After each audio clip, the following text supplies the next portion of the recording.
The wind that scraped across the high plains of Montana carried the first real threat of winter.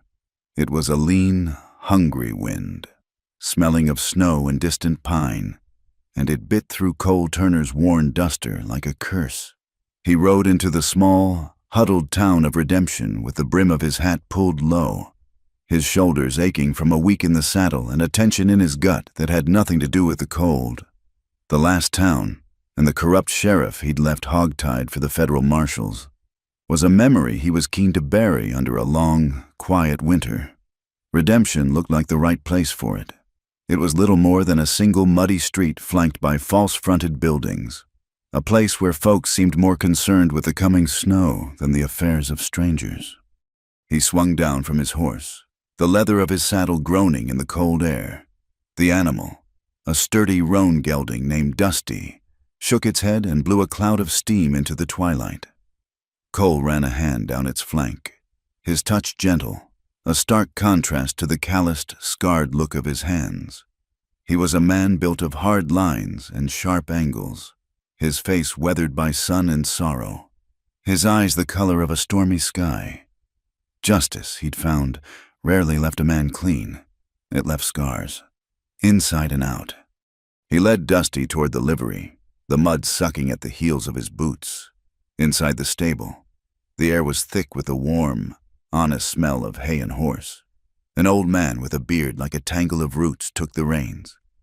"Just passing through?" the old man asked, his voice a dry rasp. "Wintering here, if I can find a spot," Cole said, his voice low and even. "Need a room. Quiet." The liveryman spat a stream of tobacco juice into the dirt floor. "Boardin' house is run by Widow Pritchard. She's particular. But there's rooms to be had. Town's mostly quiet, 'cept for the talk." Cole paused, unbuckling his saddlebags. "What talk?" "Runaway bride." The old man grunted. "Supposed to be a big weddin' over in Silver Creek. Girl took one look at the groom and bolted. Caused a whole mess of trouble. Cattle baron by the name of Silas Croft. Not a man you want to cross." Cole's hands stilled. A runaway bride. The word settled in his chest like a cold stone. He'd learned long ago that trouble involving women, especially women seen as property, was the worst kind. It was the kind of trouble that got people killed. He paid the old man, slung his saddlebags over his shoulder, and stepped back out into the biting wind. He just wanted a quiet winter. But a quiet life was a luxury he'd never been afforded. He found the Widow Pritchard's boarding house, a grim, gray building that looked as unforgiving as its owner. The woman who answered the door had a face pinched with suspicion. She looked him over, taking in the worn gun belt, the trail dust, the quiet hardness in his eyes.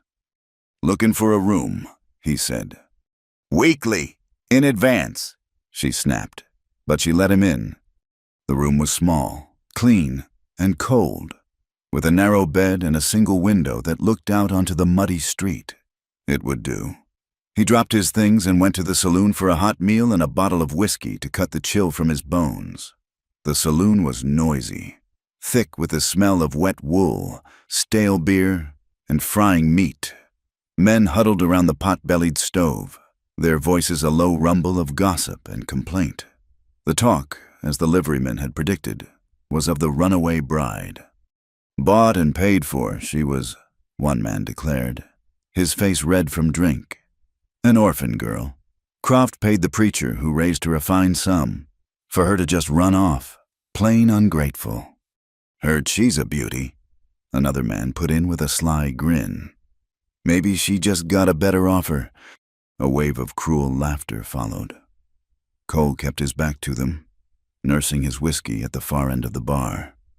He'd heard men talk this way his whole life. They spoke of women as if they were livestock, their worth measured in coin and compliance. Each word was a shovel, digging at a grave he kept trying to fill, a grave where his sister, Sarah, lay. He could still see her face, pale and tear-streaked, begging him for help, begging him to save her from a man her father had promised her to, a man with a reputation for cruelty. Cole had been young, foolish, and had believed in his father's authority. He had told her to be a good wife, to obey. He had failed her, and the memory of that failure was a ghost that rode with him every single day. He was halfway through his steak when the stagecoach rattled into town, its wheels churning the half-frozen mud. A few minutes later, the saloon door swung open, letting in a swirl of cold air and a figure that silenced the room. It was her. It had to be. She stood framed in the doorway, a deer caught in the glare of 100 hungry eyes. She was young, younger than he'd expected, with hair the color of dark honey that had escaped its pins to frame a face pale with cold and fear.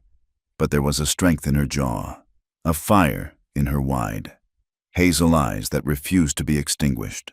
She wore a simple wool traveling dress, not a wedding gown, but it was finer than what the women of redemption wore, and it marked her as an outsider. She clutched a small, worn valise to her chest like a shield. Her gaze swept the room, searching for something, a friendly face, a moment of kindness, and finding none. The men stared, their initial surprise hardening into leering appraisal. The women who worked the saloon, their faces painted and weary, looked at her with a mixture of pity and contempt. She was a threat, a reminder of what could happen when a woman stepped out of line.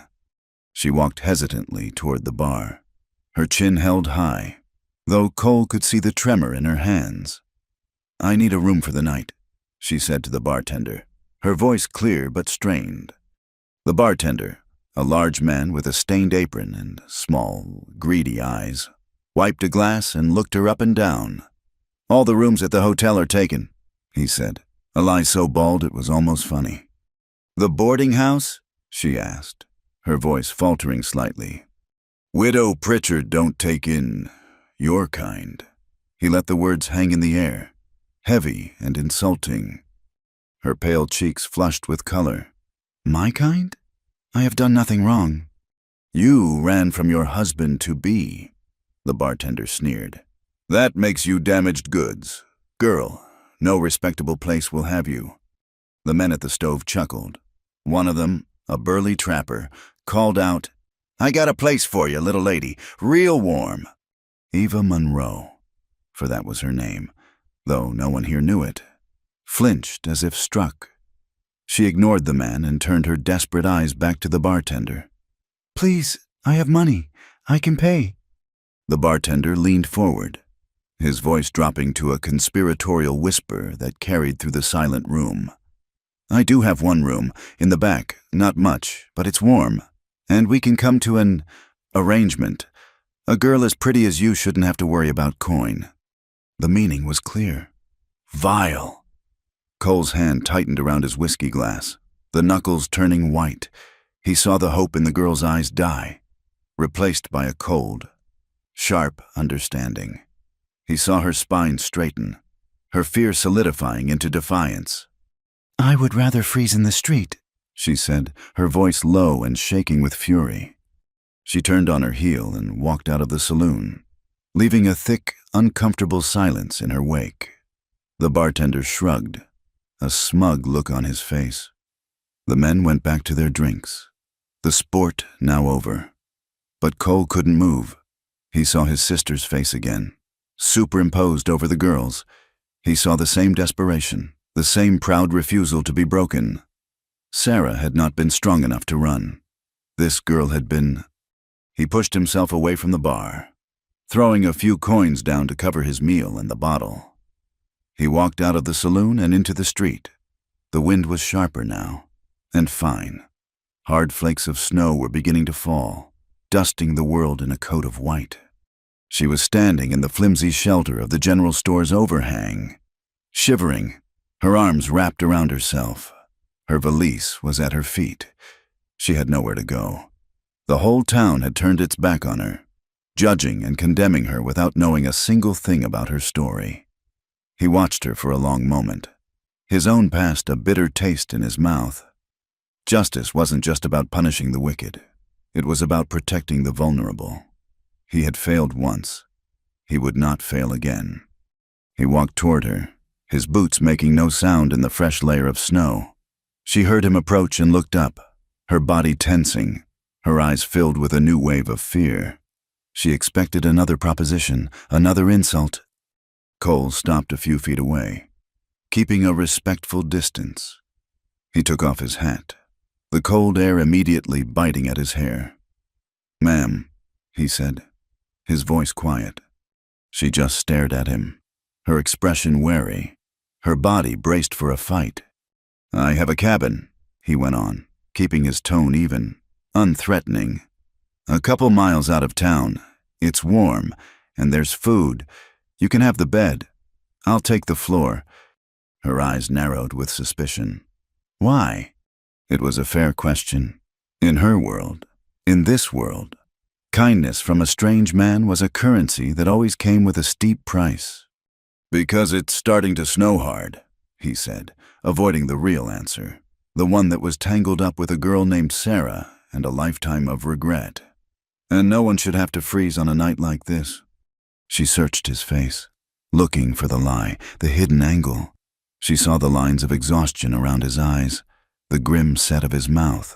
She saw a man who looked as weary of the world as she felt, but she saw no hint of the leering hunger she'd seen in the saloon. "And what do you want in return?" she asked, her voice barely a whisper against the wind. It was the question of a woman who had been taught that she had nothing to offer but her body. The question hit him harder than a punch. He thought of Sarah, of the life that had been stolen from her, piece by piece. He looked this girl in the eye, and for the first time, he let her see the truth of him, the unshakable code that was all he had left. "I don't take advantage of the weak," he said, his voice raw with conviction. "You're safe with me." He held her gaze, letting the promise settle between them. He could see the struggle in her eyes, the war between a lifetime of caution and the desperate need for shelter. The snow was falling faster now, thick and white, blurring the edges of the town.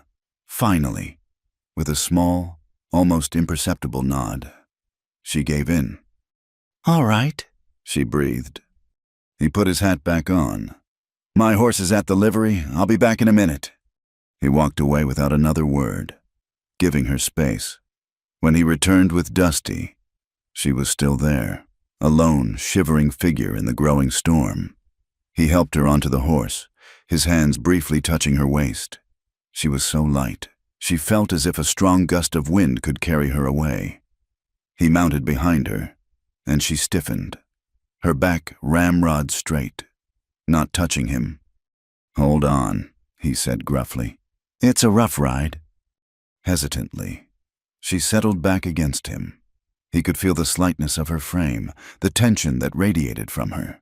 He wrapped the reins around his hands and urged Dusty forward, leaving the unwelcoming lights of redemption behind them. They rode in silence, the only sounds the creak of the saddle and the muffled hoofbeats of the horse in the deepening snow. The storm was a curtain, closing them off from the rest of the world, creating an intimacy that was both unnerving and necessary. Cole could feel her shivering, a fine, constant trembling that went right through him. He untied the bedroll from behind his saddle, unwrapped the heavy wool blanket, and draped it around her shoulders. She flinched at the unexpected touch, but then pulled the blanket tighter, murmuring a thank you so quiet he almost missed it. The cabin was small and solid, built of sturdy logs and chinked with mud. A thin tendril of smoke rose from the stone chimney, a promise of warmth within. He had rented it for the season, a place to hole up and let the world forget he existed for a few months. It seemed that plan was already failing. He dismounted and helped her down, his hands lingering for a moment to steady her. She was stiff from the cold. Inside, the cabin was a single room, dominated by a large stone fireplace where embers still glowed. There was a sturdy table with 2 chairs, a small cupboard, and a bed built into the far wall, piled with furs. It was stark, clean, and masculine. "Get yourself by the fire," Cole said, his voice rough as he closed and barred the door against the storm. "I'll get it going proper." He knelt at the hearth, adding logs to the embers, his back to her. He could hear her moving uncertainly behind him, the soft scuff of her boots on the wood floor. He worked the bellows, and the embers caught, licking at the dry wood. And soon a cheerful, crackling fire was pushing back the cold and shadows. He stood and turned. She was still standing by the door, the blanket clutched around her, her eyes taking in the small space that was to be her sanctuary and her prison. "There's coffee in the pot on the stove," he said, gesturing with his chin. "And some stew from last night. It's not much, but it's hot." She nodded, moving toward the fire like a moth to a flame. She held her hands out to the warmth, her fingers blue with cold. "Thank you," she said again, her voice stronger now. "No need," he grunted, busying himself with his saddlebags, giving her a semblance of privacy. The tension in the small cabin was a living thing. It filled the spaces between the crackle of the fire and the howl of the wind outside. He was acutely aware of her every movement, the way she carefully ladled stew into a bowl, the way her shadow danced on the wall. He tried not to be. He tried to see her as just a person in need, a problem he was solving, but he couldn't deny the awareness of her as a woman, young and beautiful and deeply vulnerable, who was now under his roof, under his protection. She ate quickly, huddled on the hearth, and he could see the exhaustion in the slump of her shoulders. Her dress was damp from the snow. "You should get out of those wet clothes," he said, his voice carefully neutral. He turned his back to her, focusing on cleaning his pistol, a task that required his full attention. "There's another blanket on the bed. You can use it for privacy." He heard her hesitate, then the soft rustle of movement. He kept his eyes down, his hands steady, disassembling the firearm with practiced ease. But his ears were betraying him. He heard the whisper of wool, the soft sigh of breath, the quiet sounds of a woman undressing. He fought the urge to turn, to look. It was a battle against a base instinct he despised in other men and feared in himself. His code was all he had. He would not break it. He focused on the memory of Sarah's pleading eyes, and the urge subsided, replaced by a familiar, hollow ache. When he heard her settle, he chanced to look over his shoulder. She was sitting on the floor by the fire, wrapped from her shoulders to her feet in a thick fur. Her damp dress laid carefully over a chair to dry. Her hair was loose, tumbling over her shoulders in dark, honeyed waves in the firelight.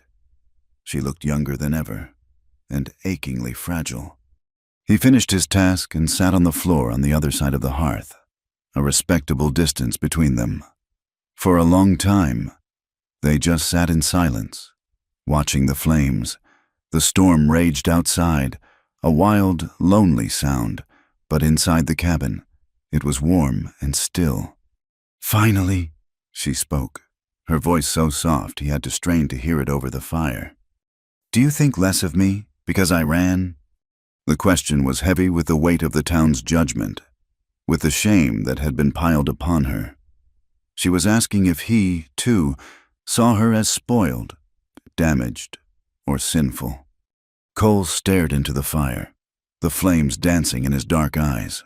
He thought of the cattle baron, a man he knew by reputation, brutal, cruel, a man who broke horses and people with the same cold indifference. He thought of this girl, standing in the doorway of a saloon, facing down a room full of hostile strangers, choosing to freeze in the street rather than sell herself for a warm bed.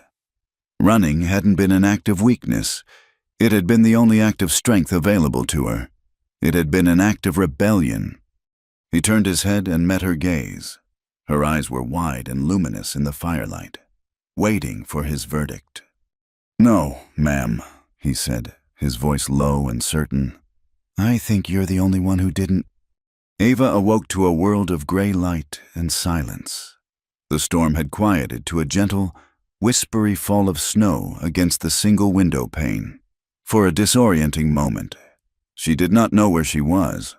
The scent of wood smoke and old leather filled her senses, and the unfamiliar weight of heavy furs covered her. Then the memory of the previous night returned in a rush. The stagecoach, the saloon, the biting cold, and the quiet, grim-faced man who had offered her shelter. Cole. She sat up, clutching a blanket around her shoulders. The cabin was warm. The fire in the hearth had been built up, and a pot of coffee was sending a fragrant steam into the air. Cole was not there. His bedroll, a simple canvas and wool affair, was neatly tied and set against the wall. His gun belt hung from a peg by the door. She felt a pang of fear, a primal instinct that told her being alone with a man's weapon and not the man himself was a dangerous state of affairs. But the fear was quickly replaced by a sense of profound stillness. He had kept his word. He had slept on the hard floor and left her the bed. He had not approached her, had not asked for anything. He had simply given her a safe place to pass the night. The cabin door opened, and she flinched, pulling the blanket tighter. Cole stepped inside, a gust of frigid air swirling around him. He carried a stack of freshly split firewood, his shoulders and the brim of his hat dusted with snow. He did not seem surprised to see her awake. He simply nodded a quiet good morning and began stacking the wood by the hearth, his movements economical and sure. "There is coffee," he said without looking at her, "and oatmeal in the cupboard if you are hungry." "Thank you," she whispered, her voice rough from sleep. She felt a powerful, pressing need to not be a burden, to somehow earn the sanctuary she had been given. She was not Charity. She would not be. After a moment's hesitation, she rose, wrapping the blanket around herself like a robe, and went to the cupboard.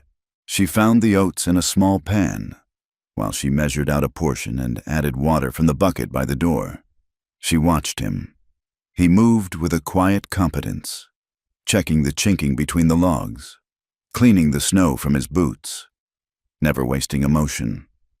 He was a man accustomed to solitude, a man who knew how to survive on his own. "I can cook," she offered, her voice a little stronger now. "And I can mend. I am a good seamstress." He turned from the window, his stormy eyes resting on her for a moment. "You do not owe me anything, Miss Monroe." "It is not about owing," she insisted, a touch of defiance in her tone. "It is about not being useless." The word came out before she could stop it, tasting of bitterness and the pastor's wife, who had always reminded Eva of her place as a dependent, a mouth to feed that must be paid for with endless labor. Cole's expression did not change, but a muscle tightened in his jaw. "You are not useless," he said, his voice flat and final. He turned back to the window, ending the conversation. Despite his words, she set about making a routine for herself. In the days that followed, a quiet rhythm established itself within the four walls of the cabin. The snow fell, stopped, and then fell again, blanketing the world in a deep, impenetrable white. Redemption was a world away. Here, there was only the cabin, the fire, the howling wind, and the two of them. Eva rose each morning before him, stirring the fire and putting coffee on to boil. She swept the floor with a crude broom she found in a corner. She discovered his small mending kit and, with painstaking care, stitched a tear in his canvas duster and reinforced the buttons on his shirt. She organized the meager supplies in the cupboard, taking a silent inventory of flour, beans, and salted meat. She did not ask permission. She simply did the work, and he quietly allowed it. He would watch her sometimes, a thoughtful, unreadable expression on his face, but he did not tell her to stop again.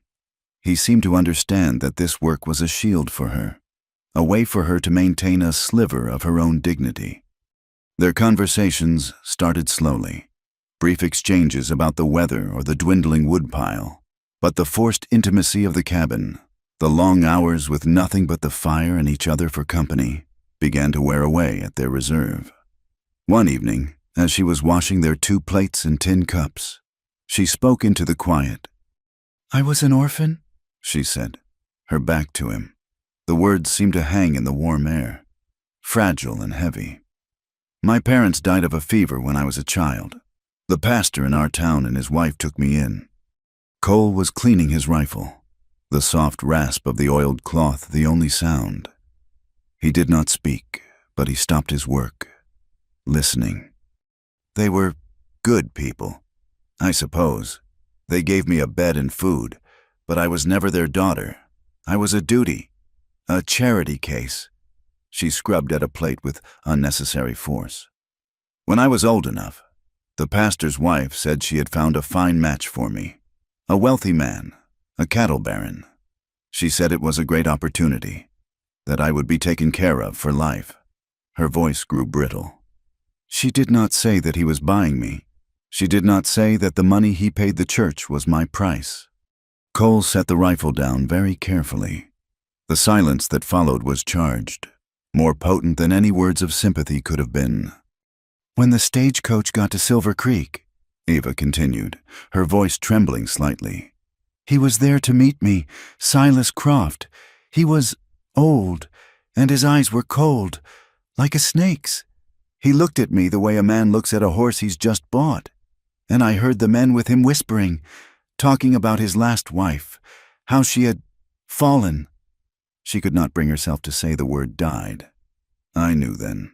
I knew what my life would be. So when he turned his back, I just ran. I took my valise and I ran until I found another stagecoach leaving town. I did not care where it was going. She finished the dishes and turned, wiping her hands on a cloth. Cole was watching her, his face a hard mask, but his eyes held a raw, protective fury that startled her. It was an anger not directed at her, but for her. "You did the right thing," he said, his voice a low growl.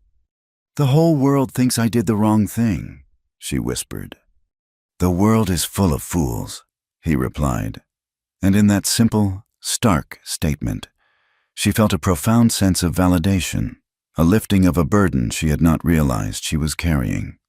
A few days later, the cold broke for a few hours, the sun a pale, watery disk in the sky. Cole went out to chop more wood, needing to replenish their dwindling supply. Ava watched him from the doorway.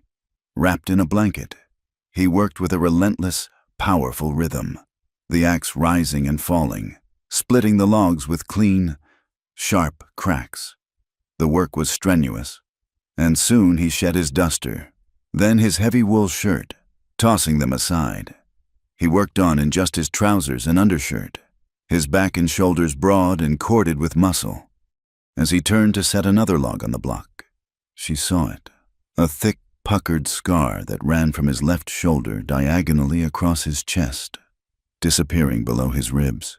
It was an old wound, silvery white against his tanned skin, but it was ugly and deep, a wound meant to kill. She gasped, a small, involuntary sound. He heard her and froze, his hand instinctively going to his chest, as if to cover the mark. He looked over at her, his face shuddered and hard. The openness that had begun to grow between them vanished in an instant. "You will catch your death," he said, his voice rough and cold. He reached for his shirt, pulling it on quickly. "What happened?" she asked softly, taking a hesitant step forward. "It is nothing," he bit out, turning his back to her, and began to chop again with a renewed, violent force that ended the conversation as surely as a slammed door. That night, the wall he had rebuilt between them remained. They ate in silence, the air thick with unspoken things. Ava went to her bed early, but she could not sleep. She lay in the darkness, listening to the crackle of the fire and the sound of Cole's steady breathing from his place on the floor. She thought about the scar, a physical manifestation of a pain he refused to share, just as she carried her own invisible wounds. Hours later, a sound from the darkness jolted her from a light doze. It was a word, choked and desperate. "No." She sat bolt upright, her heart pounding. It was Cole. He was caught in a nightmare, his body thrashing against his bedroll. "Sarah, do not touch her," he rasped, his voice thick with sleep and anguish. "Get away from her! No!"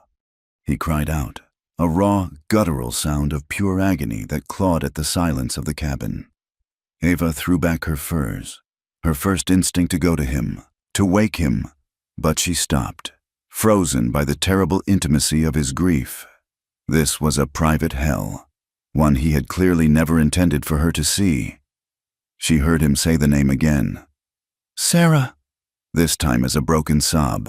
Then, with a shuddering gasp, he fell silent, his breathing ragged and uneven. Ava sank back onto the bed, pulling the furs up to her chin, her body trembling. She did not sleep for the rest of the night. She lay awake, listening to the man on the floor, a man who protected his own pain as fiercely as he protected her. She now had a piece of his story, a name to go with the scar, and it connected them in a way that was deeper and more profound than any conversation. The next day, a full-blown blizzard descended upon them. The wind shrieked like a banshee, throwing snow against the cabin with such force that it sounded like handfuls of sand. The world outside the window vanished into a churning vortex of white. They were well and truly trapped. For days, the storm raged. The cabin, which had felt like a cozy sanctuary, began to feel smaller, the walls pressing in.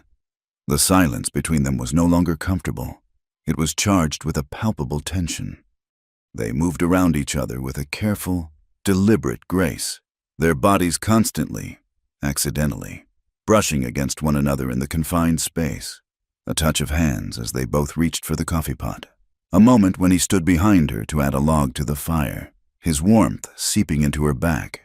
Each casual contact was like a spark on dry tinder. Ava felt a heat coiling deep in her belly, a confusing, terrifying feeling she had never experienced before. She found herself watching him, the way the firelight caught the silver at his temples, the way his long fingers were surprisingly gentle when he cleaned his gear, the intensity in his eyes when he stared into the flames. He was a good man, a kind man, in a world that had shown her only cruelty and calculation from men. Cole's quiet respect was a revelation, and it awoke something in her, a longing not just for safety, but for connection, for the touch of another human being that was not a transaction or a threat. This longing warred with the shame and fear that had been ingrained in her since childhood. The pastor's wife had taught her that her body was a temptation, a source of sin, something to be guarded and ultimately bartered away. The thought of giving it freely, of choosing for herself, was both intoxicating and terrifying. On the third night of the blizzard, the storm reached its peak. The wind howled and the small cabin shuddered under its assault. They had long since finished their meager dinner of beans and jerky. Cole sat on the floor, leaning against the wall by the hearth, sharpening a knife with a whetstone. The rhythmic scrape of steel on the stone was the only sound besides the storm. Ava sat on the bed, pretending to read a tattered almanac she had found, but the words blurred before her eyes. The air between them was so thick she could barely breathe. She could not stand it anymore. She put the almanac down and watched him. He was so self-contained, so controlled, but she had seen the cracks in his armor. She had seen his scar.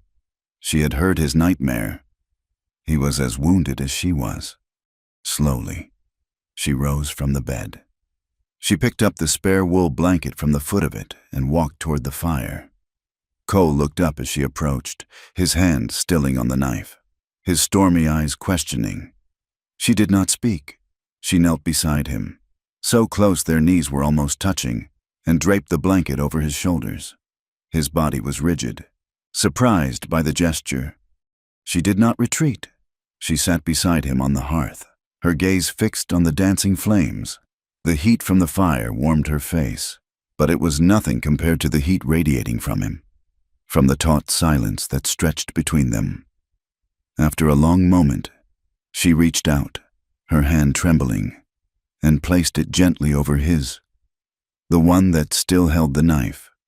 His skin was rough and calloused, but warm. He did not pull away.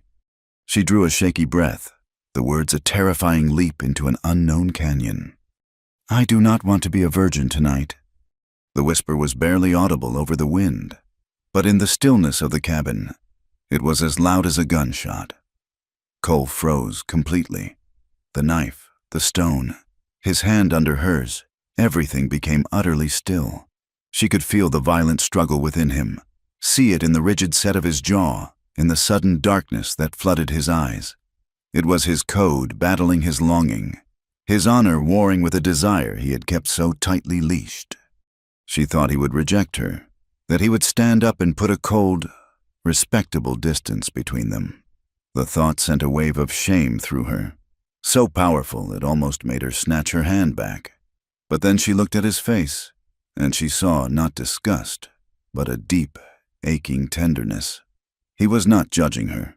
He was protecting her, even from himself, and that gave her the courage to say the rest. She lifted her other hand and gently touched his cheek. His skin was rough with stubble. He flinched at her touch but did not move away. "I just want someone to care," she added, her voice breaking on the last word. "Just once, without hurting me." It was all there in those few words, a plea not for pleasure, but for kindness, a plea to have her first time be an act of gentle discovery, not one of brutal possession, a plea to reclaim the choice that Silas Croft and the pastor's wife had tried to steal from her. For a long, agonizing moment, he did not move. He just stared at her, his eyes searching hers, and what he found there finally broke the dam of his control. Slowly, deliberately, he set the knife and whetstone aside. He took his hand from under hers and stood up. Ava's heart sank. He was going to walk away. But he did not walk away. He turned and walked the few steps to the cabin door. He reached for the heavy wooden bar, his movements slow and full of weight. With a solid, definitive thud, he slid the lock into place. He was not shutting her out. He was shutting the rest of the world out. He turned back to her, his face illuminated by the firelight, and the raw, unguarded longing in his eyes stole her breath. Their first night together was not a storm of passion, but a slow, quiet unfolding. It was tender and raw, a hesitant exploration in the flickering light of the fire. It was a conversation spoken in touches instead of words, a language of shared loneliness and quiet consolation. It was not just physical, it was deeply emotional, a mending of wounds neither of them knew how to speak of. And afterward, as she lay curled in his arms, the blizzard still raging outside, she cried. Soft, silent tears streamed down her face, not of pain or of sorrow, but of a release so profound it felt like a part of her soul had finally been allowed to come home. The blizzard broke with the dawn. A profound, muffling silence had fallen over the world, a silence broken only by the soft drip of melting snow from the cabin's eaves. Ava lay awake, listening to the steady, reassuring rhythm of Cole's breathing beside her. In the pale morning light, she felt a sense of safety so complete and unconditional it was utterly foreign to her. She had never felt this way before, not once in her entire life. It was a warmth that had nothing to do with the fire or the furs. It was a stillness in her soul. But with the light came the shame. It crept in like the morning cold, a familiar and unwelcome guest. The teachings of the pastor's wife, the judgmental eyes of the town, the ingrained belief that her body was a thing of value only when properly bartered. It all came rushing back. She had given herself to this man, freely. She had asked for it. A hot flush of humiliation washed over her. What must he think of her now? That she was easy, that she was no better than the women in the saloon? She slipped from the bed as quietly as she could, pulling on her now dry dress. It felt strange and confining after the freedom of the night. She moved to the hearth, her back to him, and busied herself with the coffee pot, her movements stiff and awkward. She could not bring herself to look at him. She could feel his gaze on her back, a weight she was not sure how to bear.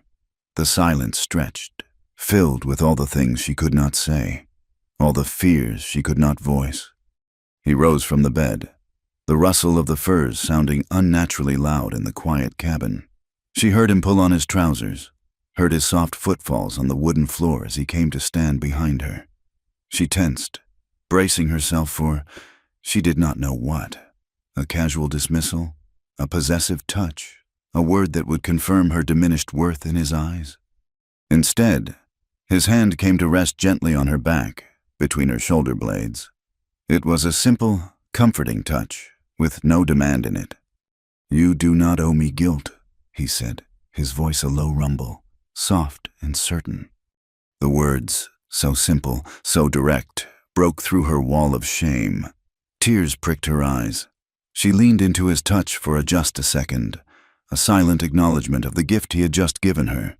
He had not taken something from her.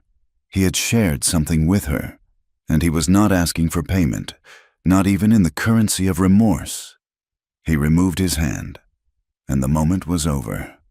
But something had shifted between them, settling into a new and deeper shape. In the days that followed, a new kind of intimacy bloomed in the small cabin. It was an intimacy woven from shared glances, comfortable silences, and the easy rhythm of two people living in a small space. He taught her how to play poker with a worn deck of cards, his eyes crinkling at the corners when she finally bluffed her way to a win.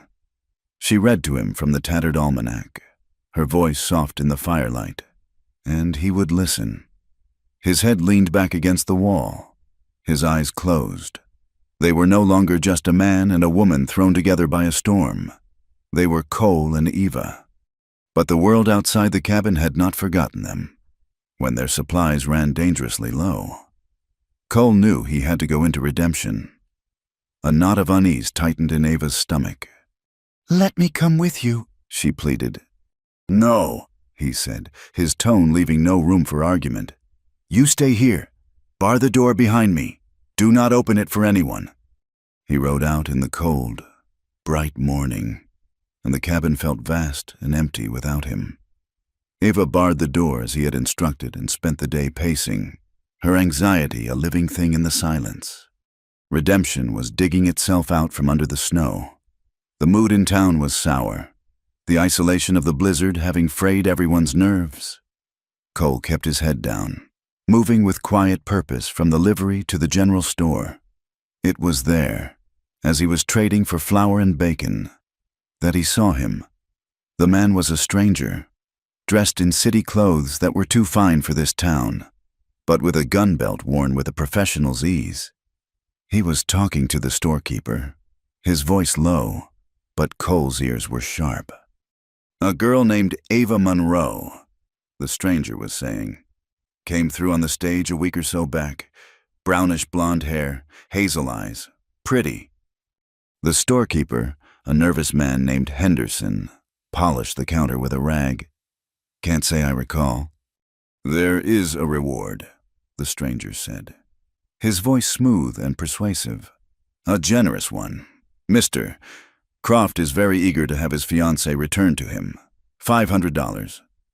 Henderson's polishing slowed. $500 was a fortune, enough to change a man's life. Cole's blood ran cold. A bounty hunter. Croft had not just let her go. He was hunting her like a runaway animal. $500 is a lot of money for a runaway bride," Henderson murmured, his greed warring with his fear. "It is a lot of money for a piece of property," the bounty hunter corrected him smoothly. "Mr. Croft just wants back what is his." Cole paid for his supplies, his face a stony mask, and left the store. He knew every man who had heard that conversation would now be looking at every unfamiliar face, their minds full of gold. Redemption was no longer a sanctuary. It was a trap. He rode dusty hard on the way back to the cabin, his mind racing. They could not stay. The bounty hunter was methodical, professional. He would start asking questions in the saloon, at the boarding house. Sooner or later, someone would remember the stranger who had walked out of the saloon after the girl, the stranger who had rented the isolated cabin for the winter. He burst into the cabin, his urgency a palpable force that made Eva's heart leap into her throat. "Pack what you can," he said, his voice grim as he began shoving his own meager belongings into his saddlebags. "We are leaving." "What is it? What has happened?" she asked, her hands fluttering with alarm. "There is a man in town, a bounty hunter. Croft has put a price on your head." The color drained from her face. "Property," she whispered, the word tasting like poison. "He is calling me his property." "We ride in 10 minutes, Cole said. his jaw tight. "We are going to my brother's ranch. It is a few days' ride, up in the hills. We will be safe there." He did not add that he had not seen his brother in 5 years, that the last words they had spoken had been bitter with blame and grief. There was no other choice. The journey was hard and cold. Ava rode behind him on Dusty, her arms wrapped tightly around his waist for warmth and balance. At first, she was stiff and uncertain, but as the miles passed, she began to relax into the rhythm of the horse, her body molding against his. The constant, solid presence of him in front of her was a comfort against the fear that gnawed at her. They moved through a vast, silent world of snow-laden pines and frozen creeks. Cole was a different man out here. He was not just a protector. He was a part of this wilderness. He taught her things she had never imagined needing to know. He stopped one afternoon and pulled his pistol from its holster. "You need to know how to use this," he said, his voice serious. Her first instinct was to recoil. A gun was a thing of violence, of death. But she saw the grim certainty in his eyes and knew he was right. Her life was in her own hands now, and she could not always depend on him to be her shield.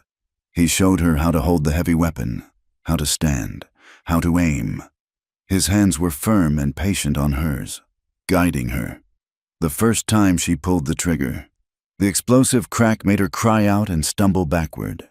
But Cole steadied her. "Again," he said. She fired again, and again. Finally, she hit the pine cone he had set on a distant stump. A small, fierce surge of pride went through her. It was not a feeling of power, but of possibility. The possibility that she could defend herself. He also taught her how to read the tracks in the snow, the delicate prints of a fox, the heavy tread of a deer. He showed her which plants were safe to eat, how to build a fire that gave off little smoke.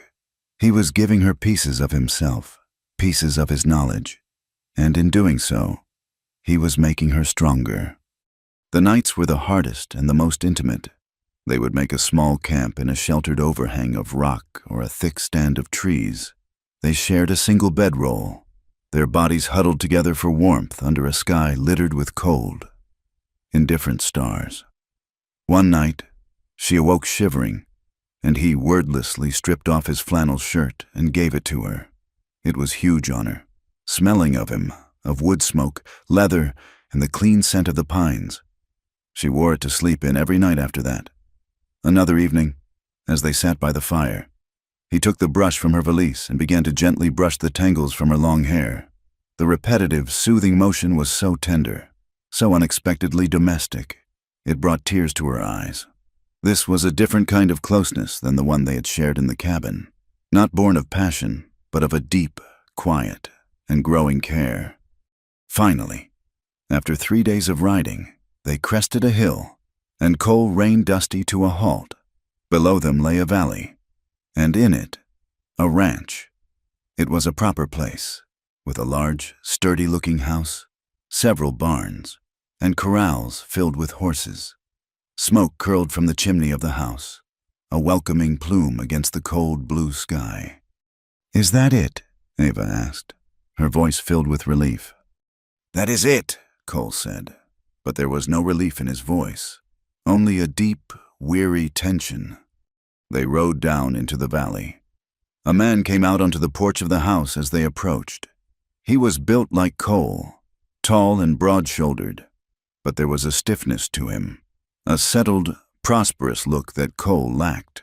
His face was harder, his eyes a colder shade of blue.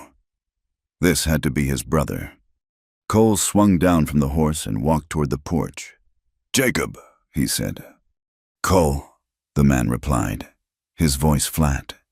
He did not smile.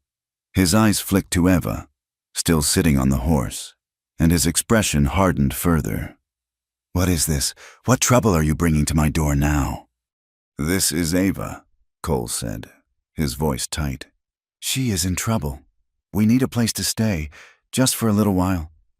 Jacob laughed, a short, harsh sound with no humor in it.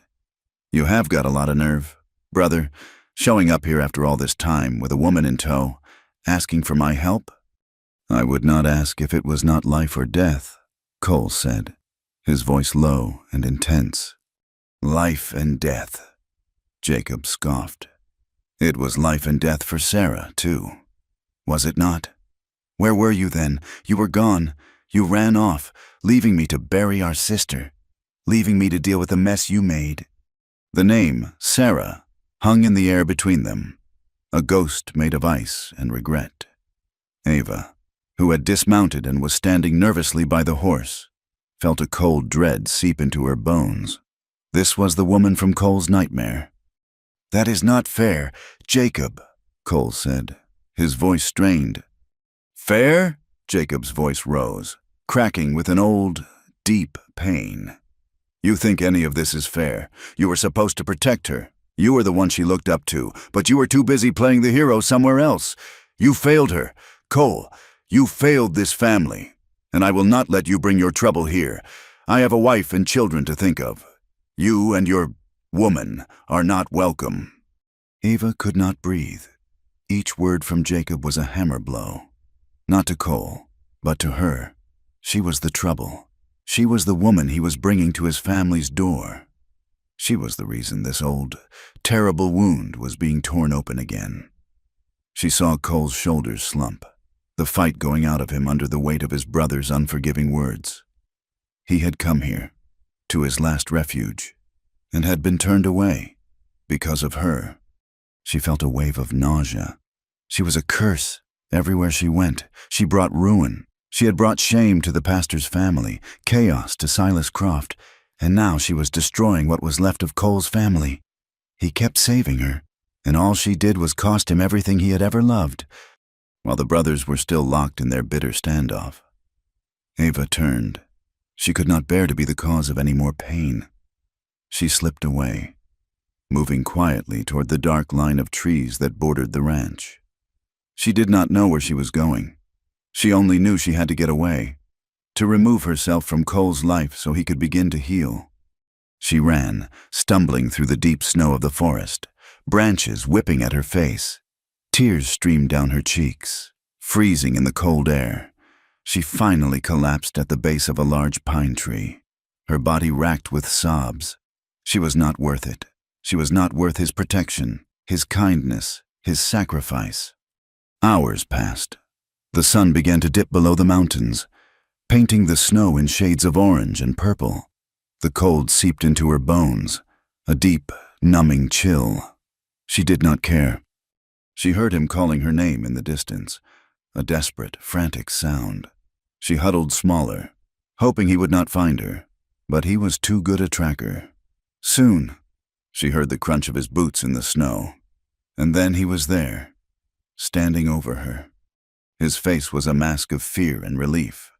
He knelt in front of her, reaching out to touch her arm. She was soaked and shivering violently. "Ava," he said, his voice thick with emotion. "Go away," she sobbed, pulling away from his touch. "Just leave me.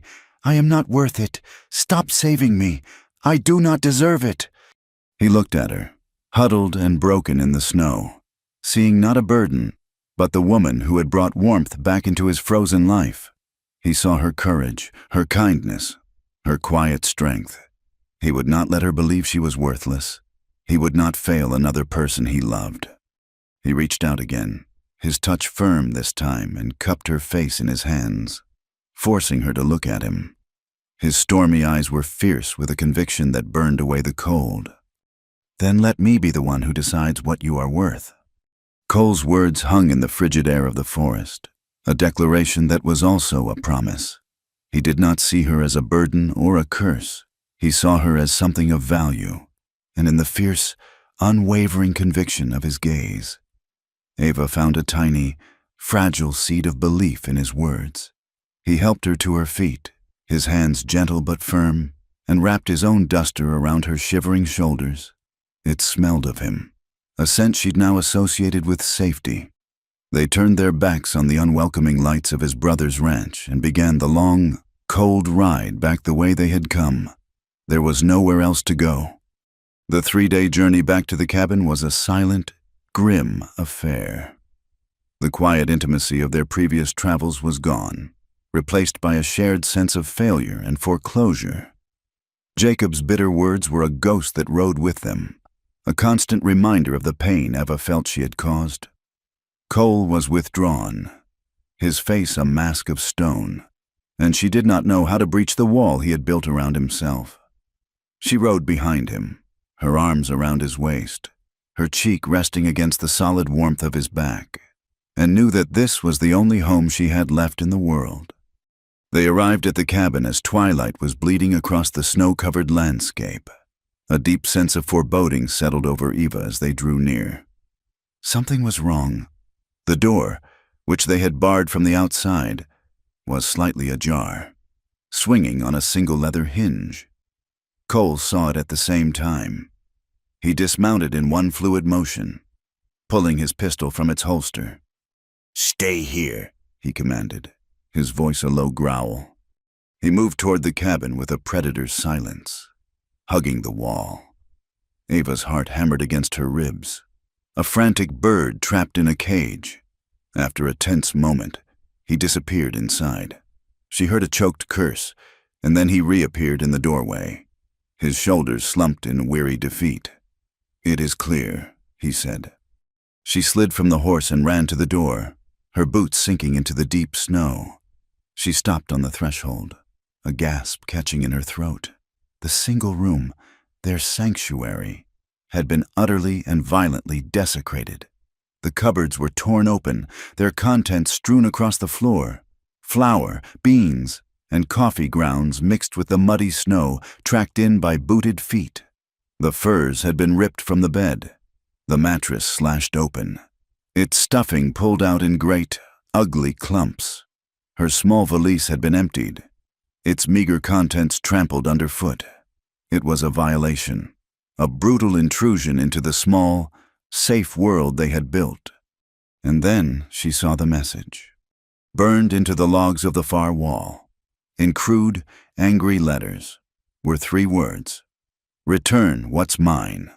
Beneath the words was a symbol, a branding iron mark seared deep into the wood, a circle with a cross running through it. Eva felt the blood drain from her face. Her hand flew to her mouth to stifle a cry. "The circle cross," she whispered, her voice trembling. "It is his brand, Silas Crofts." Cole came to stand beside her, his body radiating a cold, lethal fury. He stared at the brand, his stormy eyes turning black. The bounty hunter had not found them. This was something else. These were Croft's own men. They had not just been sought, they were being hunted. "He is not a man who gives up on his property," Eva said, the words tasting like ash in her mouth. Cole's hand tightened on the grip of his pistol. "You are not his property," he bit out. He surveyed the wreckage, his mind already calculating, planning. "They will be back. We cannot stay here. We have to go where the law cannot touch him, or us." "Where?" she asked, a new wave of fear washing over her. "The borderlands," he said, his gaze distant. "Up north.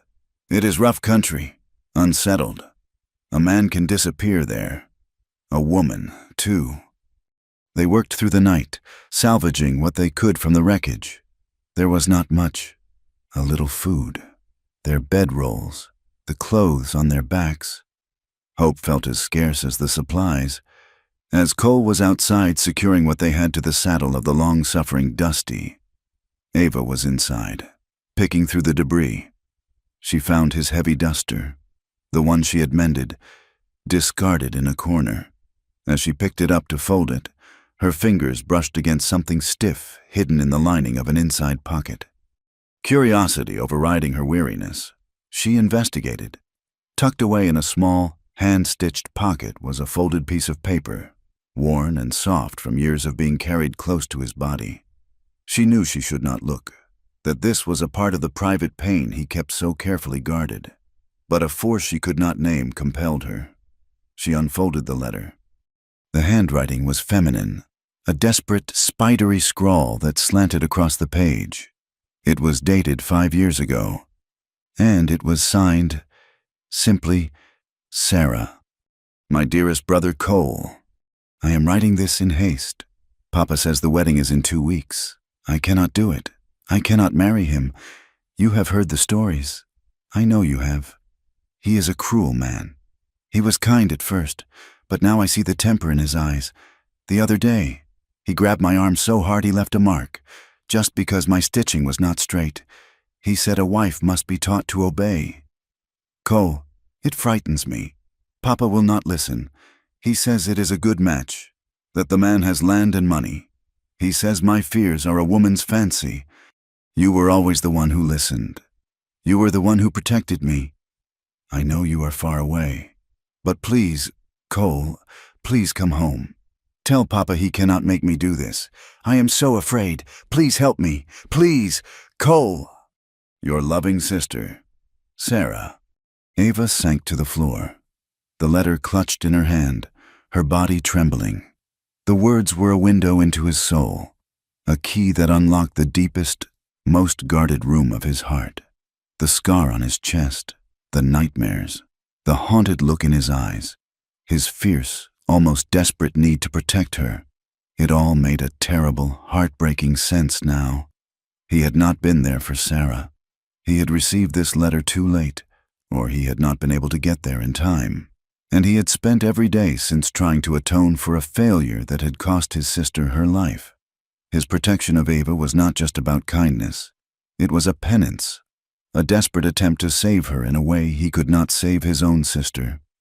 When Cole came back inside, he found her sitting on the floor, the letter in her lap, tears streaming silently down her face. He froze, his face paling as he saw what she was holding. He looked like a man who had just had his oldest, ugliest wound torn open for the world to see. "Ava," he began, his voice rough with pain. She did not let him finish. She stood and walked to him, the letter still in her hand. She did not speak. She simply rose on her toes and pressed her lips to his. It was a kiss not of passion, but of profound, aching understanding. She poured all of her sorrow for his loss, all of her gratitude for his protection, all of her burgeoning love for this broken, honorable man into that single gesture. He was stiff at first, surprised, but then he melted into it, his arms coming around her, pulling her tight against him, his body shuddering with a release of grief he had held in for 5 long years. That night, they did not sleep. They laid their bedrolls side by side in front of the fire, the ruins of their sanctuary around them. The love they made was different from the first time. It was not hesitant or exploratory. It was desperate, a raw and hungry claiming of life in the face of the death that was hunting them. It was a silent vow, a clinging to one another in a world that was trying to tear them apart. And it was equal. This time, it was Ava who initiated, her hands tracing the lines of his body, her touch bold and seeking. She was not a frightened girl being shown kindness. She was a woman claiming the man she loved. Afterward, as they lay tangled together in the furs, she rested her hand on his chest, her fingers tracing the path of the long, silvery scar. "You saved me," she whispered into the darkness, her voice thick with emotion. "But I will save you too." He tightened his arm around her, pulling her closer, and buried his face in her hair. He did not answer, but she felt his silent assent, the acceptance of her as a partner, not just a ward. They had to go back to Redemption one last time. They needed more supplies than they had been able to salvage if they were to survive the journey to the borderlands. It was a terrible risk, but one they had to take. They rode into town under the cover of a gray, overcast dawn, hoping to be in and out before most people were stirring. But the town was already awake, and it was buzzing with the news of the $500 reward. As Cole tied Dusty to the hitching post outside the general store, Ava saw men watching them from doorways and windows, their eyes narrowed with a mixture of suspicion and avarice. The bounty hunter had done his work well. "Wait here," Cole said, his hand resting for a moment on the butt of his pistol. Ava watched him walk into the store, her heart pounding. The whispers followed him. She heard her own name, linked with the word fugitive. She saw the women of the town pull their children closer as they passed, their face tight with judgment. She was not just a runaway anymore. She was a temptation, a source of trouble and potential violence, a woman who had brought a bounty hunter down on their quiet town. Cole came out of the store a few minutes later, his face grim, carrying a sack of supplies. As he was tying it to the saddle, a man stepped out of the sheriff's office and walked toward them. He was a portly man with a florid face and a self-important air. A tin star was pinned to his vest. "Turner," the sheriff said, stopping a few feet away. "I need a word." Cole turned slowly, his body positioning itself between the sheriff and Eva. "I am busy. Sheriff." "I will just bet you are," the sheriff said, his eyes flicking contemptuously toward Eva. "The whole town is talking about you and about her." He spat on the ground. "A man came through here, a federal bounty hunter, looking for this woman. Seems she is the property of Silas Croft, a runaway, and it seems you have been hiding her." "She is not property," Cole said, his voice dangerously quiet. "And she is under my protection." The sheriff laughed, a wheezing, unpleasant sound. "Your protection? Is that what you call it? You think you are dispensing some kind of justice? Turner, I've heard stories about you, how you operate on your own terms. But this is not justice. You are protecting a runaway piece of goods. You are harboring a fugitive and obstructing the law. And for what? For her." He gave Eva a look so vile it made her skin crawl. "That ain't justice. Turner, that is just foolishness." Eva saw the muscle in Cole's jaw leap. She saw the control in him, stretched taut as a wire. Finally snap. In a blur of motion, he closed the distance between them and drove his fist into the sheriff's jaw. The sound was a sickening crack of bone on bone. The sheriff stumbled backward, his eyes wide with shock, and collapsed into the mud, his tin star glinting in the dirt. The street went silent. Men stopped in their tracks. A woman gasped. Cole stood over the fallen sheriff, his chest heaving, his knuckles bloody. He had just declared war on the law, on the town, on the whole world. For her. He had destroyed his reputation, what little peace he might have had, in a single public act of defiance. "Let us go," he said, his voice a low rasp. He took her arm, swung her up onto the horse, and mounted behind her. He kicked Dusty into a canter, and they rode out of town, leaving the stunned silence and the groaning sheriff behind them. They had not gone more than a mile when the ambush came. They were riding through a narrow pass, flanked by thick stands of pine and rock. When the first shot rang out, a bullet whizzed past Cole's ear with an angry hiss. "Get down!" he yelled, pushing Eva forward, shielding her body with his own as he drew his pistol. Two men on horseback burst from the trees ahead of them, rifles raised. Croft's men. The Circle Cross brand was on their saddles. Cole returned fire, his shots precise and deadly. One of the men cried out and clutched his shoulder, his rifle clattering to the ground. But as Cole turned to face the second rider, a third man appeared from the rocks behind them. A shot exploded, deafeningly loud. Eva felt Cole's body jolt against hers, a violent, terrible impact. A strangled cry of pain was ripped from his throat. "Cole!" she screamed. He slumped forward against her, his weight suddenly immense. The pistol fell from his nerveless fingers. The man with the wounded shoulder was raising his rifle again. Without thinking, Eva grabbed the reins. She kicked Dusty with all her might, screaming at the horse, and the terrified animal bolted. It galloped blindly down the path, bullets whining through the air around them. She did not know how long she rode, only that she clung to the reins and to the dead weight of the man leaning against her. Finally, when she could no longer hear the sounds of pursuit, she steered Dusty off the path, deep into the woods, until she found a small, hidden clearing. She slid from the saddle, her legs trembling so badly she could barely stand.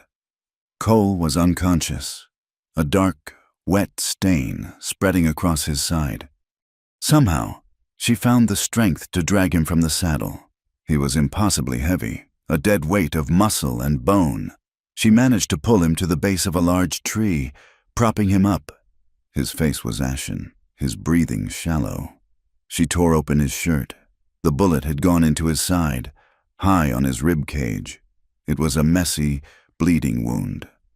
Panic, cold and absolute, seized her. He was going to die. Here, in the middle of nowhere. He was going to bleed to death, and it was all her fault. Then she heard his voice, ragged and whispering. In her memory, "You need to know how to use this." He had been preparing her, not just to shoot, but to survive. Her panic receded, replaced by a cold, sharp focus. She rummaged through their meager supplies. She had her mending kit, and they had a bottle of whiskey. It would have to do. With shaking hands, she threaded a needle. She poured a little of the whiskey onto a clean cloth to wipe the wound. And then, steeling herself, she poured the rest directly into it. Cole's body arched in a silent scream of agony, even in his unconscious state. Tears streamed down her face, but she did not stop. She began to stitch the wound closed, her movements clumsy but determined, the needle pushing through his skin in a gruesome parody of the sewing she had once done on his duster.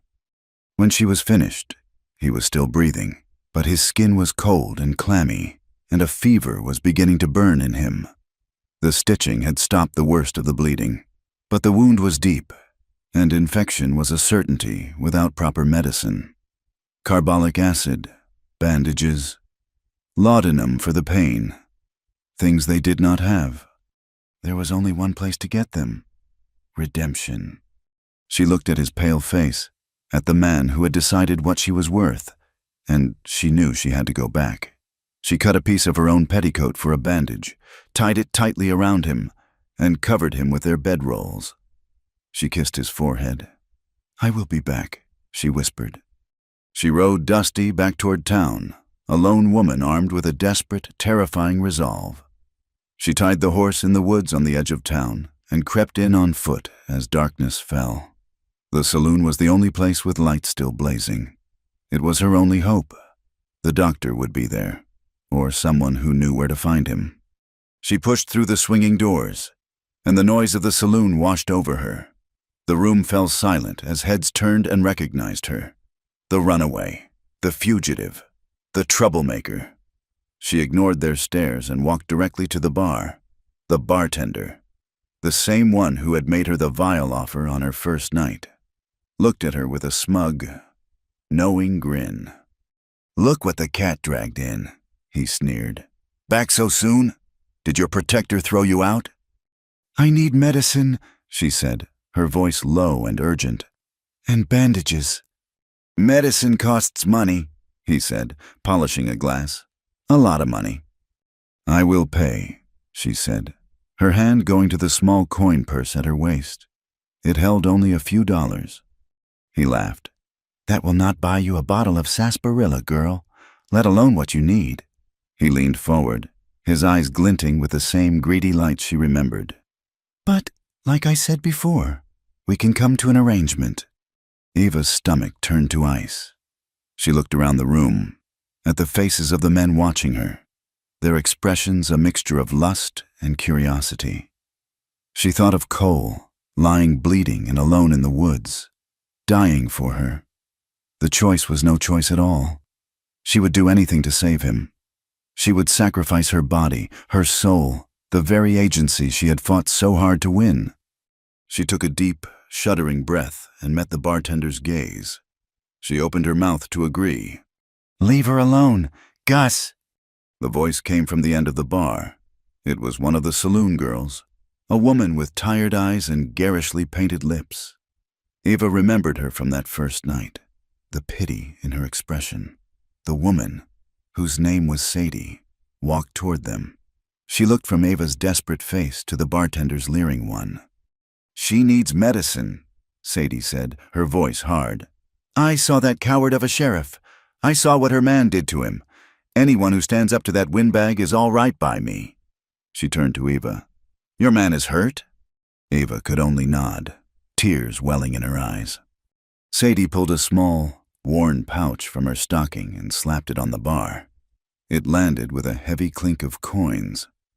"Give her what she needs. Gus, and a bottle of your best whiskey. Put it on my account." The bartender looked from the money to Sadie's determined face and sullenly complied. Sadie gathered the supplies and pushed them into Ava's trembling hands. "Now get out of here," she said, her voice softening slightly. "And you be careful. There are men in this town who would sell their own mother for $500. Ava stared at her, overwhelmed by this unexpected act of kindness from the last person on earth she would have expected it from. "Why?" Ava whispered. Sadie's painted face twisted into something that might have been a sad smile. "Because I know what it is like to have no choices," she said. "Now go." Ava flew through the darkened woods. The bag of supplies clutched to her chest like a prayer. Every snapping twig, every hoot of a distant owl, sent a fresh spike of terror through her. She was no longer a stranger to the forest, but now it felt menacing, its shadows filled with the leering faces of the men in the saloon and the cold, calculating eyes of the bounty hunters who sought her. She ran toward Cole, her only light the moon, her only guide the desperate homing instinct of her heart. She found him where she had left him, a still, dark shape at the base of the great pine. His shallow breaths were small puffs of white in the frigid air. For one terrible moment, she thought she was too late, but then he groaned, a low, animal sound of pain, and she fell to her knees beside him, relief so potent it felt like a sickness. Working by the sliver of moonlight, she unpacked her precious supplies. The carbolic acid stung her nostrils, a harsh, clean scent of battle against the decay that was already trying to claim him. She gently cleaned the ragged, stitched wound, her touch as light as she could make it. She gave him a dose of laudanum, prying his lips apart and tipping the vial, praying he would swallow. Then she rebandaged the wound with clean strips of linen, her hands moving with a competence that would have astonished the girl she had been only weeks ago. For 2 days, she did not move him. She stayed by his side, a tireless, vigilant sentinel. She doled out water and laudanum, bathed his feverish head with snow melted in a tin cup over a tiny, smokeless fire, and listened to his delirious mumblings. He spoke of his brother, Jacob, his voice filled with an old, ragged sorrow. He spoke of the sun on a field of wheat, and he spoke of Sarah. He begged his sister to wait for him, promised he was coming home. His words a tangled, heartbreaking litany of regret. He never once spoke Ava's name, but she did not mind. She understood now that she was intertwined with Sarah in the deepest part of his soul. To save one was to save the other. On the 3rd day, she heard the sound of riders in the distance. Not the clumsy passage of a lone traveler, but the confident, purposeful movement of a group of men, bounty hunters. Her blood ran cold. She immediately smothered the fire, scattering the ashes and covering the spot with snow. She knelt beside Cole, her hand over his mouth. "Cole, you must be quiet," she whispered, her voice a fierce, desperate hiss. "Please, you must be quiet." The riders came closer, their voices carrying on the still, cold air. They were laughing, talking about the $500 and what they would do with it. They passed less than 50 yards from the clearing, so close Ava could see the steam rising from their horses. Cole moaned under her hand, a low, feverish sound. Ava pressed down harder, her whole body trembling, tears of terror freezing on her cheeks. It was the longest minute of her life. Then, the riders moved on, their voices fading into the trees, leaving behind a silence that was more terrifying than their noise had been. She knew then they could not stay. This clearing was too exposed, too close to the path. They had to find a better place to hide. She looked at Cole, his 6-foot frame a dead weight of unconsciousness, and then at her own slight body. The task seemed impossible. But the alternative, to be found, was unthinkable. She got him to his feet, or rather, she got his feet under him. She wrapped his arm over her shoulders, taking on as much of his weight as she could bear. He was a mountain, and she was a sapling, but she did not buckle. Grunting with the effort, her muscles screaming in protest, she began to move him, one staggering step at a time, deeper into the woods, away from the path. It took them hours to go 100 yards. Every step was a battle, every fallen log an insurmountable obstacle. She fell again and again, the snow soaking her dress, but she always got back up, dragging him with her. She found the cave by accident. It was little more than a fissure in a rock face, a dark, narrow opening partially hidden by a curtain of ancient, snow-laden ivy. It smelled of damp earth and hibernation. It was not a home, it was a tomb, but it was safe. She managed to pull him inside, into the deep, absolute darkness, and collapsed beside him, her lungs burning, her body a single, throbbing ache. The next days in the cave were a descent into a special kind of hell. The cold was a physical presence, a relentless enemy that seeped through their clothes and blankets, stealing the warmth from their bodies. Cole's fever worsened. The wound, despite her best efforts with the carbolic, was beginning to fester. He weakened, his moments of lucidity growing shorter, his delirious ramblings more frantic. Their food was gone. Ava knew if they were to survive, she had to find them something to eat. She took Cole's pistol, the one he had taught her to use, and a length of cord from their supplies. She remembered him showing her how to make a simple snare, how he had patiently guided her fingers to tie the knot. She set a half-dozen of them in the woods around the cave, her hands numb and clumsy with cold. For a day, she caught nothing. Desperation began to gnaw at her. On the second day, she found a rabbit in one of the snares, its neck broken. She felt a wave of nausea, but also a fierce, triumphant surge of pride. She had done it. She had provided. She carried the small, limp body back to the cave and, with Cole's skinning knife, did the grim work of preparing it, her stomach churning, her mind focused on the single thought of the life-giving meat. She cooked it over a small, carefully hidden fire and tried to force some of the broth between Cole's cracked, dry lips. But he would not take it. He turned his head away, his body beginning to shut down. He was giving up. The knowledge hit Ava with the force of a physical blow. After all she had done, after all they had survived, he was choosing to let go. That night was the longest of her life. The fire burned down to a handful of glowing embers, offering no light and little warmth. The cold in the cave was brutal, a killing cold. Cole's breathing was so shallow she had to press her ear to his chest to make sure he was still alive.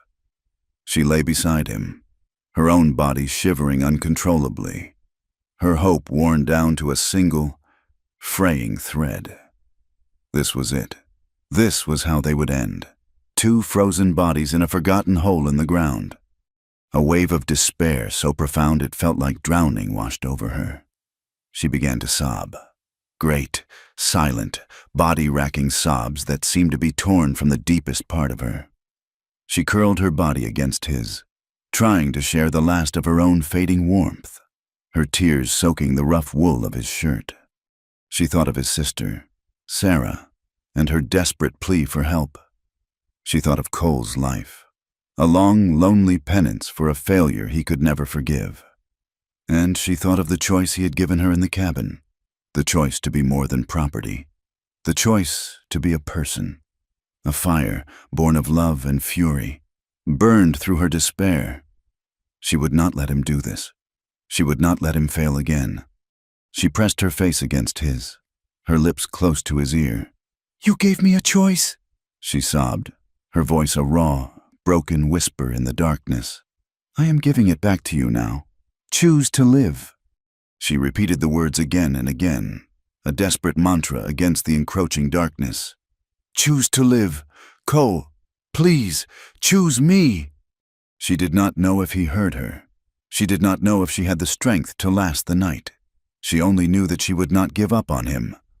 She held him, whispering her plea, until exhaustion finally claimed her, and she fell into a black, dreamless sleep. She awoke to a faint light. Someone had rebuilt the fire. For a moment, she was terrified, thinking Croft's men had found them. Then she felt a hand on her hair, a touch so weak it was barely there. She looked up. Cole was looking down at her. His eyes were clear. The fever had broken. He was pale and terribly gaunt, but he was lucid. "Ava," he rasped, his voice a dry crackle. A single joyous sob escaped her.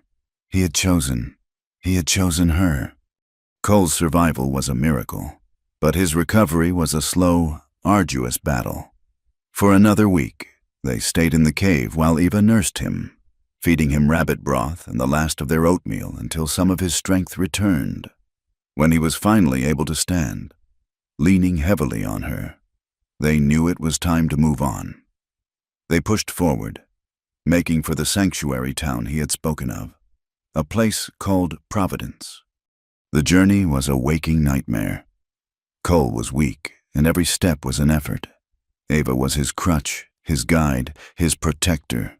They moved slowly, a battered, stumbling pair, but they moved with a shared, unspoken purpose. They were survivors. They were less than a day's ride from Providence when it happened. They had stopped to rest in a small clearing when the sound of horses surrounded them. They were Croft's men, 4 of them. They seemed to rise out of the trees, their faces hard and cruel, their rifles leveled. Well, the leader, a man with a scarred face, sneered. "Look what we found. The boss is going to be real pleased." Cole pushed Eva behind him, his hand going for a gun that was no longer there. He was too weak to fight, but he stood his ground, a wounded wolf protecting his mate. "Take what you want and go," Cole said, his voice weak but steady. The scarred man laughed. "We will. The boss wants his property back." 2 of the men dismounted and lunged for Eva. She screamed and fought, kicking and scratching, but she was no match for them. They dragged her away from Cole, her hands clawing for him. Another man hit Cole in the gut with the butt of his rifle, and he crumpled to the ground, a strangled cry of pain and rage escaping his lips. They tied Ava's hands and threw her onto a horse. The last thing she saw as they rode away was Cole, trying to push himself up from the snow, his face a mask of helpless fury, his mouth forming her name. Cole awoke to a world of pain and an unnerving silence. He was alone. The clearing was empty. For a moment, the fever-addled part of his brain told him it was all a dream, a nightmare. Then he saw the tracks in the snow, the signs of the struggle. It was real. They had her. A rage so pure and white-hot it burned away his weakness, and his pain surged through him. He was not going to fail her. He was not going to be too late. He stumbled to his feet, his body screaming in protest, and found Dusty grazing peacefully nearby. He pulled himself into the saddle, every movement an agony. The wound in his side, which had just begun to heal, tore open again, and he could feel warm blood seeping through his shirt. He did not care. He followed their tracks, his vision blurring, his mind fixed on a single, burning point. Ava. He rode through the night, a feverish, half-mad specter. He did not feel the cold, did not feel the pain in his side. He was fueled by something more potent than strength, a will to redeem a lifetime of failure. He found them at dawn. They had stopped at an old, abandoned line shack. A carriage was waiting there, its doors open like the mouth of a tomb. The scarred man was trying to force Eva into it. She was fighting him, a wildcat in a trap. Cole did not announce himself. He slid from his horse, his spare pistol, the one he kept in his saddlebag, in his hand. He was a ghost, a wraith of vengeance. He shot the first man, a clean shot to the chest. The man fell without a sound. The other 2 spun around in surprise. Cole shot the second man as he was drawing his pistol. The scarred man shoved Ava into the carriage and drew his own gun, using the door as a shield. "You are a dead man, Turner!" he yelled. A bullet tore through the fleshy part of Cole's thigh, and his leg buckled under him. He cried out, a sharp intake of breath against the searing pain, but he did not fall. He pushed himself up, leaning against a tree for support. "Let her go," Cole gritted out, his voice a low rasp. The man laughed and fired again. The bullet splintered the bark next to Cole's head. Cole waited. He waited for the man to lean out from behind the door for a better shot. When he did, Cole fired. The bullet hit the scarred man square in the chest.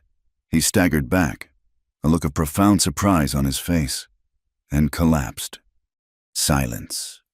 Cole limped toward the carriage, his vision swimming, his leg on fire. He pulled open the door.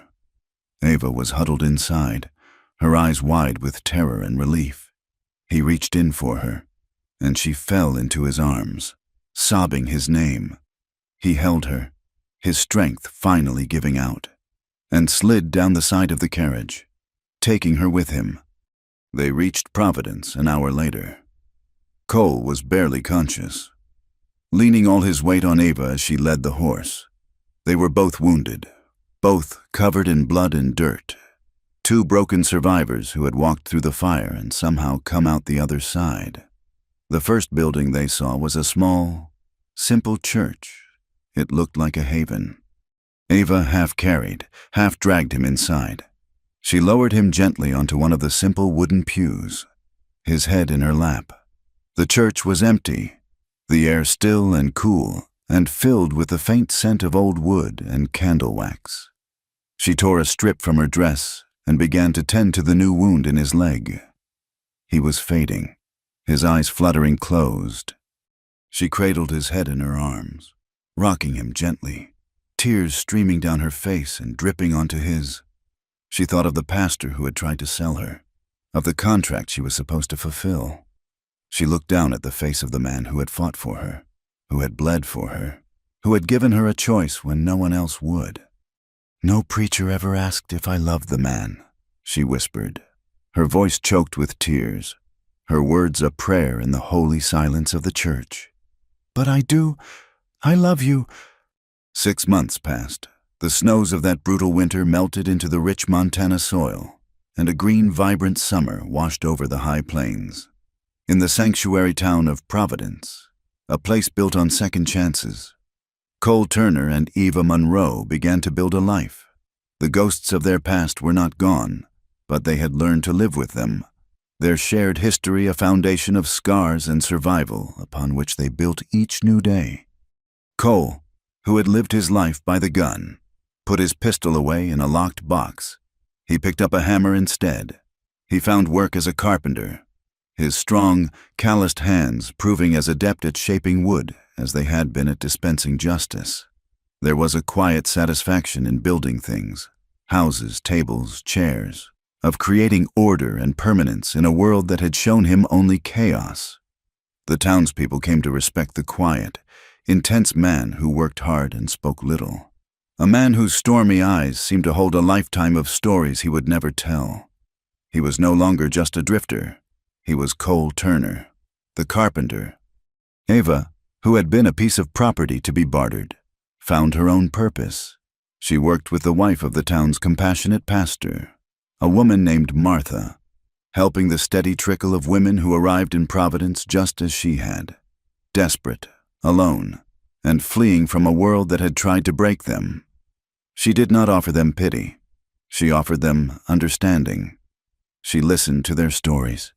She helped them find work and lodging, and in her quiet strength, they saw a reflection of the strength they hoped to find in themselves. She taught them that running toward a new life was not an act of cowardice, but the ultimate act of courage. Their bond, forged in the crucible of fear and violence, deepened into a love that was as steady and constant as the prairie sky.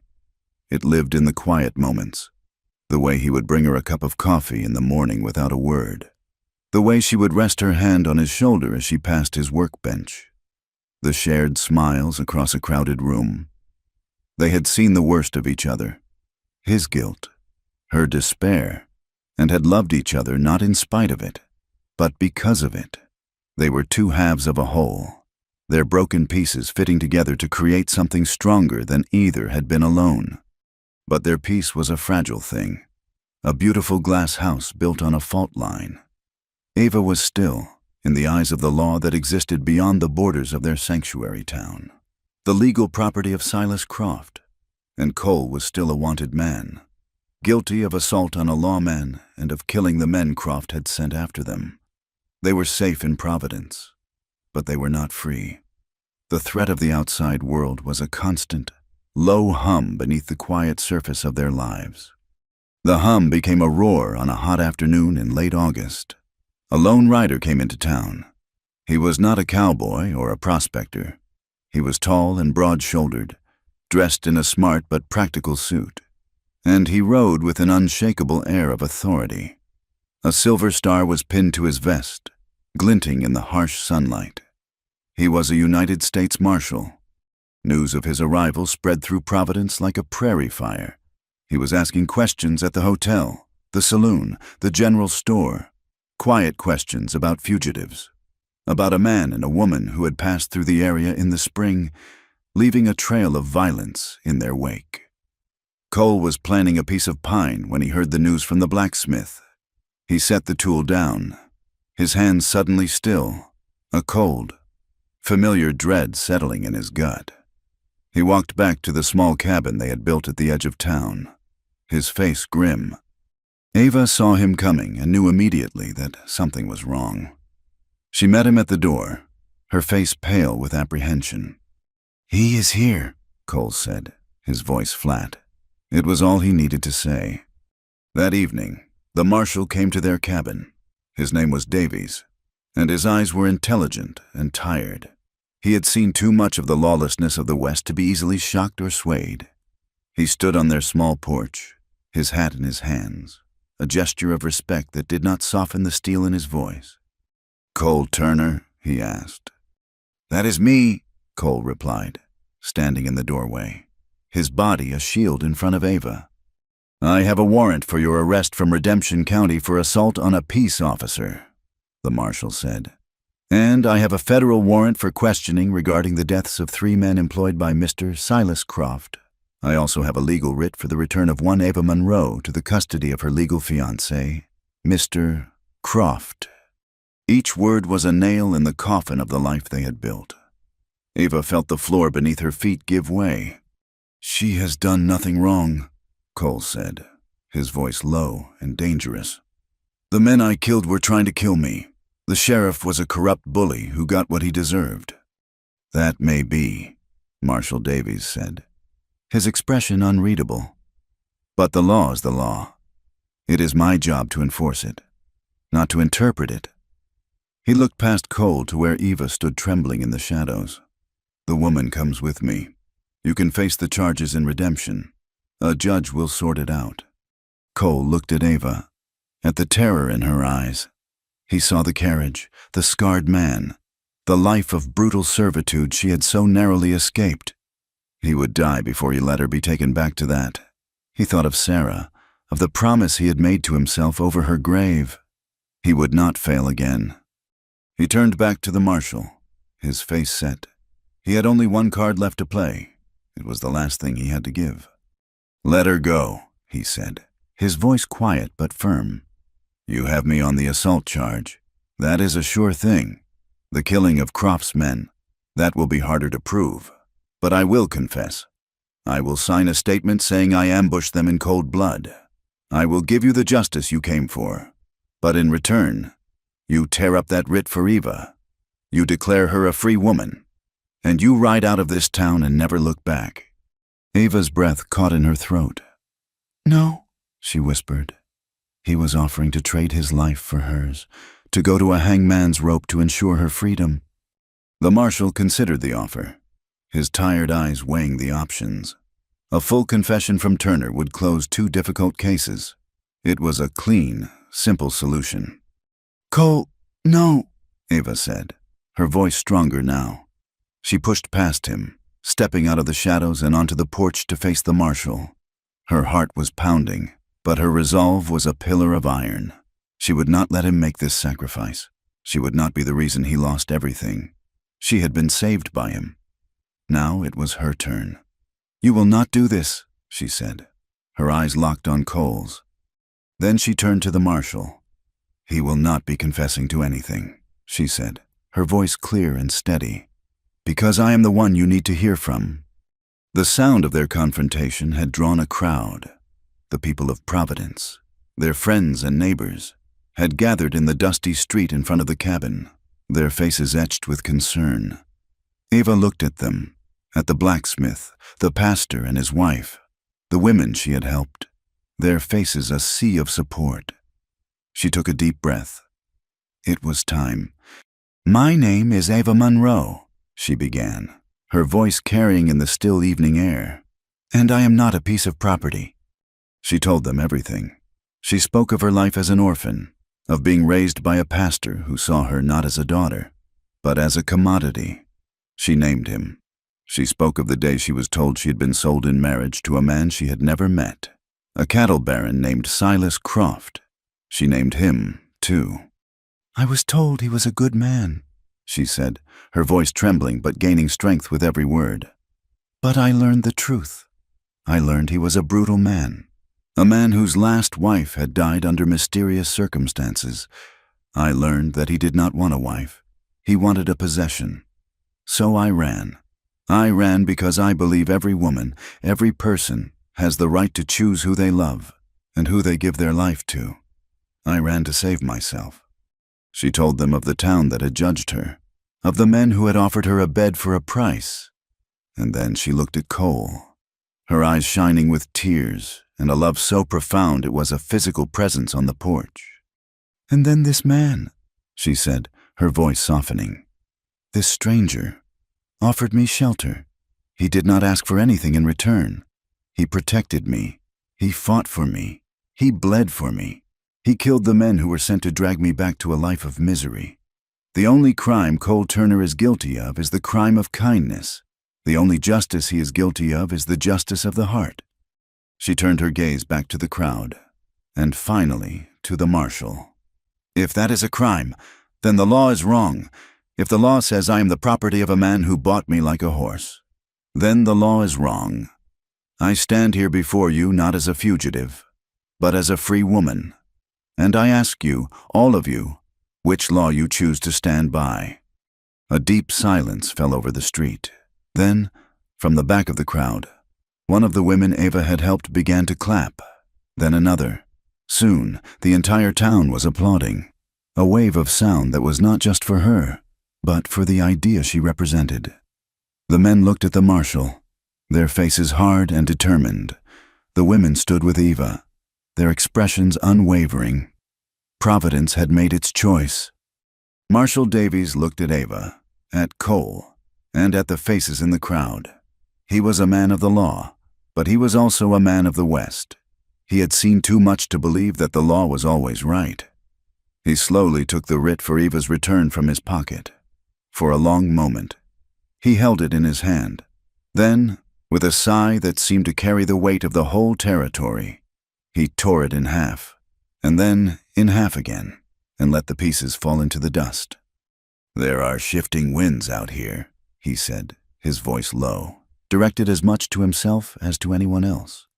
"The lines between what is legal and what is right are getting harder to see." He looked at Cole. "As for you, Turner, the sheriff in Redemption seems to have suffered a fall and a case of memory loss regarding who hit him, and the official report on Croft's men is that they were killed by road agents. It seems you have some friends you do not know about." He tipped his hat to Eva, a gesture of profound and unexpected respect. "Good evening, ma'am," he said, and with that, he turned, walked to his horse, and rode out of town, disappearing into the twilight. A week later, they were married. The ceremony was not in the church, but under the sprawling branches of a giant cottonwood tree by the river, a place where Cole and Eva often walked. The entire town was there. Pastor Miller officiated. His wife Martha stood by Eva's side, and the blacksmith stood as Cole's best man. Eva wore a simple blue dress a friend had sewn for her, and she carried a bouquet of wildflowers she had picked herself that morning. Their vows were not the traditional words from a book, but promises they had written themselves, promises of partnership, of respect, of a shared future built on the ashes of their past. That night, they returned to their cabin. Cole had built a fire in the hearth, and its warm light danced on the walls. The home he had built with his own hands felt more like a fortress of peace than any place he had ever known. He stood by the fire, watching Eva as she moved about the small room, her face glowing with a serene happiness he had never thought he would see. She came to him and wrapped her arms around his waist, resting her head against his chest. They stood like that for a long time, simply breathing together, the silence comfortable and complete. Finally, she looked up at him, her hazel eyes shining with an emotion so deep it stole his breath. "I am still yours," she whispered. "Not because I have to be, because I want to be." The words were a gift, the final, perfect affirmation of her freedom, of her choice, of her love. Cole felt the last of the old, cold guilt around his heart finally melt away. He was not Sarah's failed protector anymore. He was Ava's chosen husband. He pulled her close, his hand tangling in her hair, and leaned down to kiss her. He walked her backward to the door and, without breaking their embrace, reached behind him and slid the wooden bar into place, locking them in, shutting out the world and all its ghosts. "Then I will keep saving you," he murmured against her lips. "Every night, if I have to." Outside, the vast prairie stretched out under a blanket of stars, cold and indifferent, but in the darkness, the small cabin glowed with a warm, steady light, a tiny beacon of defiance against the night. Two survivors, who in a world that had tried to take everything, had chosen love. Thank you for listening to our story. We would love for you to comment with where you are listening from to connect with others. Subscribe to the From Wild West channel and share your thoughts in English.